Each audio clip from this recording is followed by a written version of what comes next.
Hai mayam, ay amuk laksare, ay channel sida nongna changbirakpa isna yauragadi ay channel sibu nungsibiduna subscribe tawbiramu mayam. Aina usariba machan singja hapsaraga pakora hauna haujarake mayam. Aina mayam akoigi thunabane aina mayam kang tokto mayam aina machu kara hapsalaga hana kam thoksabane mayam. Adu mayam si hawai di hapsaroi magi mahije chumaga haptoine mayam kuret yam mahau leina ba haiduna mayam aina mayam machan jidi suna leijadre araiba kharana aina hauna ba semjaraga haujarake mayam sidam besa leijare mayam adu mayam si hauna bamtai semja sajaraki ge mayam spring onion mana khara hana hapsarage inggang moroi khara hapsanjage sing kharaga hapsanjare hadigom nangga hapsanjage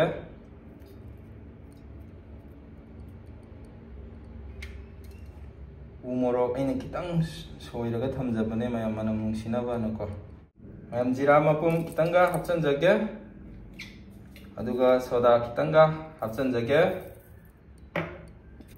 thum kharaga hapsanjage machu kharaga hapsanjage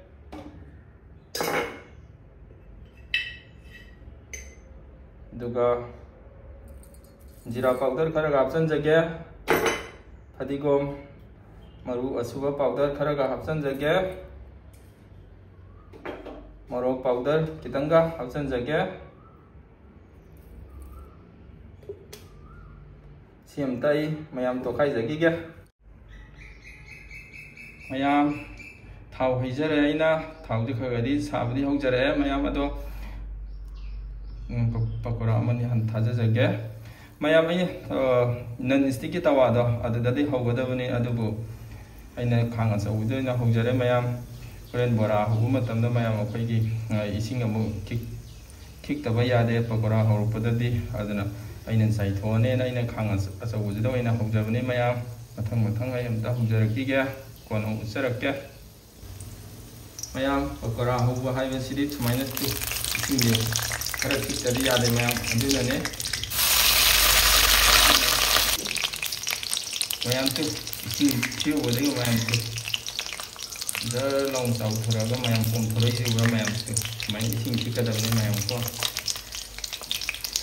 kap pro kudu mayam ai pian thor abne sim tai pon thuk jagi ga mayam tu si saw thurai si bra mayam tu tawado ga yadi ko khagi mora mangi saw thoktai ni mayam tu si jitu tang saw di wa lai maina ising sai ga dum ko man onam usara ke mayam pakora do ina tok tok ta ba loisara se mu pakora hongna ba mu semja sajara ke ga mayam thau je phajana sare test pata hapsan jage duga spring onion hapsanjage duga samaroi mako kharaga hapsanjage duga kadi box kharaga hapsanjage lo hapsanjage tanam sing hapsanjage yamta hapsanjage mayam adigom powder khara hapsanjage duga jira powder kharaga hapsanjage mayam pakora hubujidati akoigi nakupi aduga napakpi jana matan suraga phana hapaga hawne adu mayam sidadi phangdabanina hapsadre adu mayam morok kitang asu kitang chaisanjage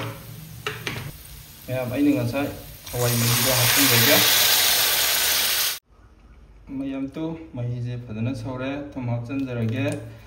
aduga pakora de hapsanjare samaroi hapsanjage duga phadigom ga hapsanjage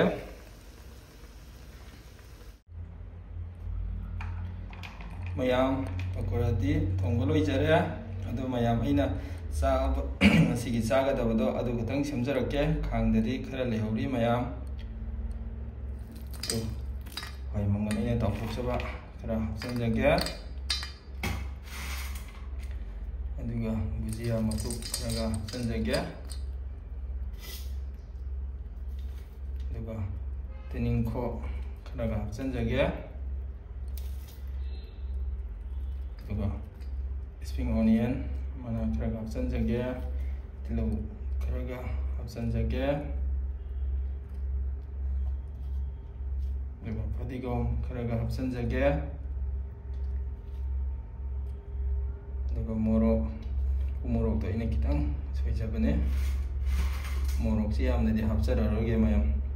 ꯉꯁꯥꯏꯁꯨ ꯑꯁꯨꯕꯗꯒꯤ ꯀꯩꯗꯒꯤ ꯃꯣꯔꯣꯛ ꯑꯩꯅꯁꯨ ꯃꯔꯛꯇꯁꯨ ꯐꯅ ꯍꯥꯞꯆꯈ꯭ꯔꯦ ꯃꯌꯥꯝ ꯑꯩꯅ ꯆꯥꯅꯕ ꯄꯀꯣꯔꯥ ꯁꯦꯝꯕ ꯂꯣꯏꯖꯔꯦ